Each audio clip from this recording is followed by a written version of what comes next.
Magandang araw po sa inyong lahat mga kababayan at welcome back dito po sa PNR at ito nga mga kababayan, nag-aagawan nako mga tota ni Lisa, nagkakagatan na. Ayan mga kababayan, patungkol po riyan ang ating aalamin at bibigyan ng reaksyon sa video ito.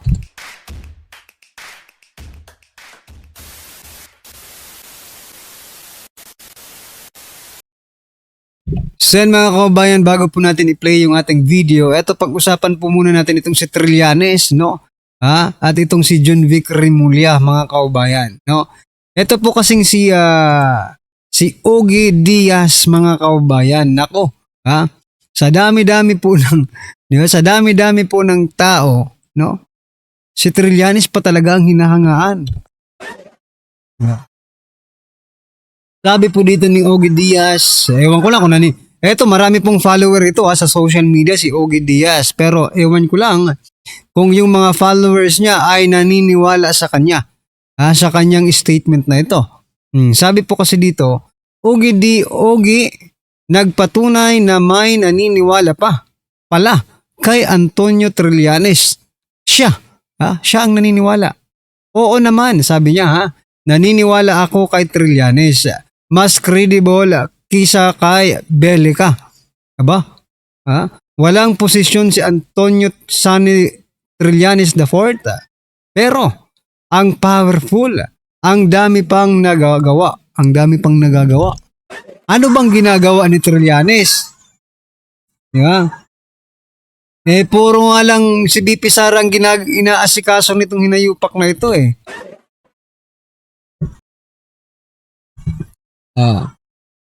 Nagbigay ng reaksyon ang komedyanteng si Ogie Diaz. Kaya naman pala, comedy pala. No? Komedyanteng si Ogie Diaz. So meaning mga kabayan, nagpapatawa lang itong si Ogie Diaz mga karabin natin. Komedyante. Diba? Columnist at talent manager. Matapos muling mag-viral ang isang quote card na kalakip ng kanyang post kung saan si Greco Belica, dating chairman ng Presidential Anti-Corruption Commission, ay nagtatanong kung mayroon pa bang naniniwala kay Antonio Trillanes. Sabi niya po, ayun nga ang sabi niya. Siya daw ang naniniwala. At mas credible pa ito kaysa po kay Sir Greco Belica. Isipin niyo komedyante po ito. Si Ogie Diaz, komedyante po yan mga kabayan. Malamang sa malamang, siya po ay nagpapatawa dito Tawanan natin. Sige nga Ogie Diaz, paki-enumerate nga ng mga sinasabi mong marami. Ang dami pang nagagawa. Ano ba yung mga nagawa ni Trillanes? Sige nga, paki-enumerate para naman ma-enlighten po ang ating mga kaubayan patungkol po sa sinasabi mong maraming nagawa si Trillanes at powerful si Trillanes. Grabe. Di ko alam kung may naniniwala. May naniniwala rin po ba? Ito, mapapatanong ka rin. May naniniwala din po ba kay Ogie Diaz based on sa statement na ito, mga kaubayan? Anyway, ano po ang inyong masasabi dyan, mga kaubayan? Just comment down below. At eto, pasadahan din po natin itong si John Vic Remulla. Eto may banat sa kanya si Boss Dada. Sabi kasi 'di ba tatakbo pong tatakbo siyang pangulo, no? At alam niya na raw ang gagawin para maayos ang Pilipinas, no? Eto po ang sabi dito ni Boss Dada, mga kaubayan. Di mo nga mapaunlad ang Cavite. Pilipinas pa kaya? Ano gagawin mo? Pag nagpresidente ka, magpa-press con araw-araw. Ayun. Tumpak. Hindi lang siya. Hindi lang po siya ang magpapa-press con, mga kaubayan, araw-araw. Maging yung kapatid niya sa ombudsman. No? Dalawa sila. Araw-araw, press con hanggang sa magsawa sila. Aray ko po. Totoo naman itong sinasabi. Dapat may patunayan ka muna. Diba? For example, ano ba ang mga nagawa mo sa Cavite na umunlad talaga ang Cavite na ikaw talaga ang namuno? Di ba? For example lang naman yan, no? Tapos, yun ang magiging basihan natin kung bakit sasabihin natin, iboboto ko itong si John Vic Remulla bilang presidente. Kasi yung Cavite, napaka, napaka ano ba? Hindi ko alam eh. Hindi ko alam yung masasabi ko sa Cavite. Ha? Hmm. Diba? Patunayan mo kasi. Ang problema dito, tatakbo kayong presidente, wala pa kayong napapatunayan. Diba? Wala pa kayong napapatunayan sa sambayan ng Pilipino. Yun yung problema. Wala namang problema. Sabi nga ni di ba? May nabasa ako sabi ni Kiko Pangilinan, no? Aamindahan niya yung batas, no? Na lahat pwedeng maging tumakbong presidente, kahit yung tricycle driver, kahit yung magtataho. I'm not, discriminating those kind of persons, no? Kasi nanggaling din tayo dyan, mga kaubayan. Diba? Pero, ang pinag-uusapan po natin ay Pilipinas, buong Pilipinas. No? Kung ganun kababa, eto para kay Kiko Pangilinan to, kung ganun kababa ang tingin mo sa pagiging presidente, no? Kung ganun po kababa ang tingin mo sa pagiging presidente, wala tayong patutunguhan nito. Diba? Sa bagay, ang mangyayari po kasi sa atin, baka matulad tayo doon sa Venezuela. Diba? Yung presidente nilang hinuli ni Trump. Kasi pala yun, mga kaubayan, driver pala yun. No? Na naging successor at naging presidente. Correct me if I'm wrong sa details pero may nabasa kasi akong driver pala yun eh. Si Maduro, Maduro ba yun? Driver pala mo, naging driver yun bago naging presidente. Kaya tingnan nyo yung bansa nila, naging diba? Ang tawag dyan, yung state na droga na ang nagpapalakad, mga kabayan. Narco state. Yan, naging narco state. Siguro ko dahil driver lang po siya at medyo walang pinag-aralan sa buhay. Hindi ko masasabing walang pinag-aralan pero, 'di ba? Siguro kung nahawakan siya ng mga oligarch, something like that, mga sindikato, kaya naging ganon. So, ganun ba ang gusto nyong mangyari sa Pilipinas? Ikaw, Kiko Pangilinan? Ay nako, sa bagay. Si Kiko Pangilinan talaga pag gumawa ng batas. Kita niyo yung batas para sa mga bata, di ba? Sa kanya rin yun di ba? Yung nagpoprotekta sa mga bata para hindi makulong kahit gumawa na ng mga krimen. Sa kanya yata yun no? Anyway, ano po ang inyong opinion dyan, mga kabayan? Just comment down below at eto, pasalahan po natin ang video ito. Sabi po dito, mga bata ni El Marcos nagkakagatan na. Rililing gusto na palitan si John Vic Remulla. Nako, pasok. Nako, mga bata ni FL Lisa, nagsisimula ng magbigwasan, mga kababayan. Nauna nang bumanat itong si Trililing kay John Vic Remulla, mga kababayan. Di natin alam kung hinahamon niya lang ito o baka pang-aasar lang. O baka rin, naghahangad itong si Trillanes na pumalit sa pwesto ni John Vic Remulla bilang DILG Secretary. Kaya niya pinapasaringan na. Marami kasi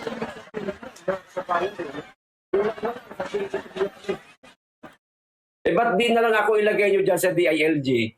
Siguradong mahuhuli ko yung mga nagtatago sa otoridad.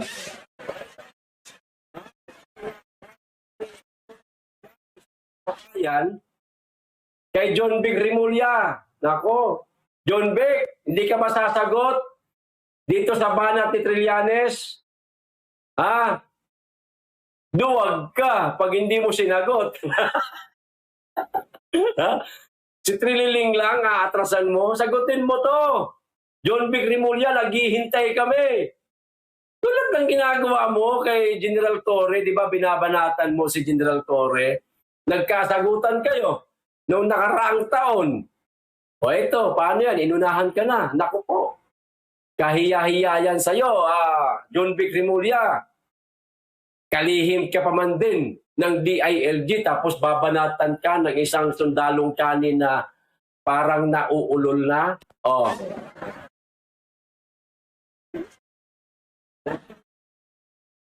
Dito sa parang nauulol na aso, bigwasan mo rin.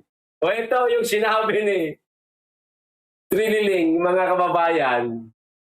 Oh.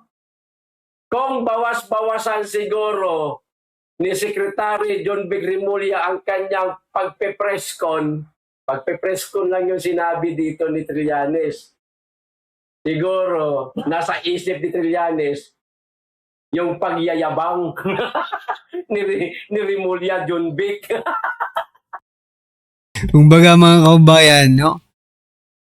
Itong dalawang ito, si John Vic Rimulya, sa Trillanes, di ba? Magaling lang itong magyabang eh. Siguro kung natataasaan na ng ihi itong si Trillanes, kaya na hindi na nakapagpigil. No? Kaya Rimulya. Teka nga, magsasalita na ako. Parang mas malala pa to sa akin. Puro press con lang ang ginagawa. Nako po.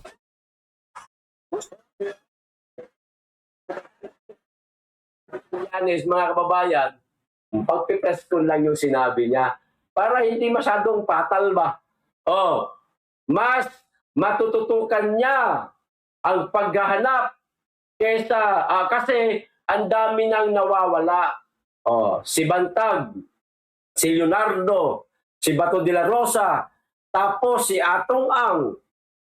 O hindi naman nila mahanap. Ayan.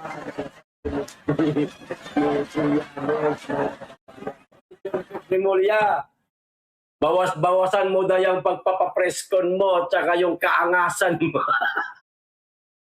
Wala naman siya.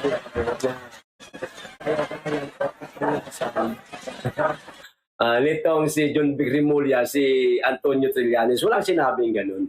Dinagdag lang po natin. Joke lang po yon.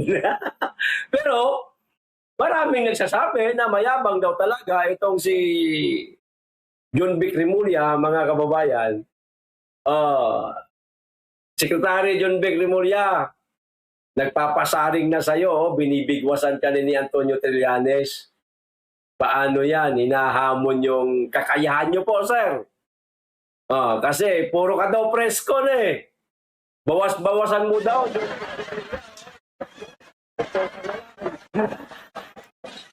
Bigwasan na yan. Kung ako kay John Vic, naku, hindi ako magpapatalo, sasagutin ko itong sundalong kanina do.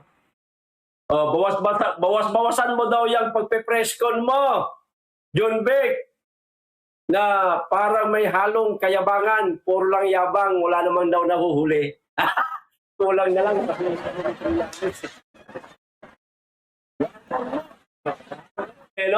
Kulang na lang, ganun eh. Ang yabang mo, John Vic! Puro ka presscon! Parang ganun. Dapat ganun din sinabi mo, Sir Antonio Trillanes, dapat ganun ang sabi. Yabang mo, John Vic! Puro ka presscon!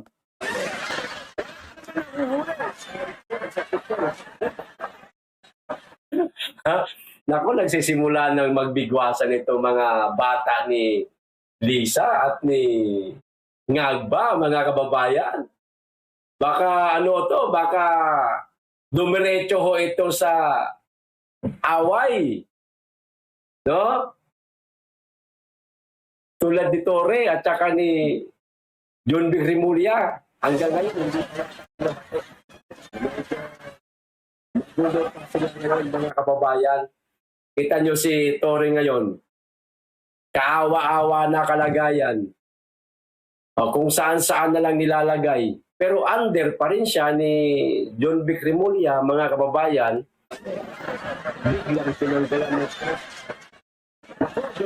Mag-iiyak tayo kay Trillanes. Baka mamaya, pinapasaringan kayo niyan para alam mo yung parang ipinamumukha nitong si Trillanes sa publiko na wala namang silbi ang mama na yan. Parang ganun ba? Puro na naman press con yan. Wala namang nahuhuli yan. Kung ako kay Marcos, tanggalin nila yan. Ako ipalit, ha?